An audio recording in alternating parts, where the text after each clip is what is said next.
यदि आप एक रेगुलर एसआईपी करते हैं और अचानक आपको पैसे की जरूरत पड़ गई, तो क्या आप वो एसआईपी में जो पैसा लगा रहे हैं वो निकाल सकते हैं? शॉर्ट में आंसर है हाँ, लेकिन 3 इंपॉर्टेंट चीजें हैं जो आपको पता होनी चाहिए, तो वो यहां मैं कवर करता हूं। सबसे पहला है लॉक इन पीरियड। ये 90% म्यूचुअल फंड्स स्कीम्स में आपको इशू नहीं आएगा, लेकिन यदि आपका पैसा ईएलएसएस स्कीम में लगा है, ईएलएसएस यानी इक्विटी लिंक सेविंग स्कीम, जिसमें आपको एटीसी के अंडर 1,50,000 रुपए तक का टैक्सेशन का बेनिफिट मिलता है, उसमें यदि लगा है तो उसमें लॉक इन होता है 30 साल का, ये आपको ध्यान रखना है। तो अगर उसमें पैसा लगा है तो जिस डेट से आपने एसआईपी किया है वो एसआईपी का डेट हर महीने का, अगर आप एसआईपी कर रहे हैं तो उस एसआईपी के डेट से यदि 3 साल नहीं हुए हैं तो ये पैसा आप नहीं निकाल सकते हैं। बाकी उसके अलावा ज़्यादातर म्यूचुअल फंड जो हैं वो ओपन स्कीम्स होती हैं, आप उसमें से कभी भी पैसा निकाल सकते हैं, उसमें कोई लॉक इन नहीं होता है। पॉइंट नंबर 2 जो है वो है एग्जिट लोड। ये आपको पता होना चाहिए कि एग्जिट लोड क्या होता है और ये कब लगता है।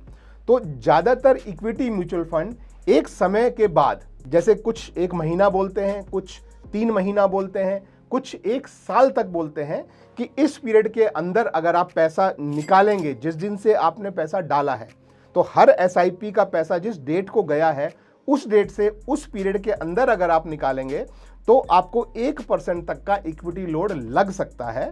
तो आप अपने म्यूचुअल फंड का एग्जिट लोड देखें कि उसकी कंडीशन क्या है और कितने पीरियड के लिए। अगर वो पीरियड पास हो चुका है, 1 महीना, 3 महीना, 1 साल, जितना भी है, तब आपको वो एग्जिट लोड 0 हो जाता है और वो आप पर अप्लाई नहीं होगा, आप अपना पैसा आराम से निकाल सकते हैं। तीसरा जो पॉइंट है वो है टैक्सेशन का, जो आपको पता होना चाहिए कि यदि आपके एसआईपी की जिस डेट पे आपका पैसा डला है, अलग अलग डेट्स का पैसा हो सकता है, उस डेट से अगर आप 1 साल से पहले पैसा निकालते हैं और आपको उस पर जो प्रॉफिट हुआ है या उस पर जो बेनिफिट हुआ है उस पर आपको शॉर्ट टर्म कैपिटल गेन देना पड़ता है, ये एक अलग तरह का टैक्स होता है।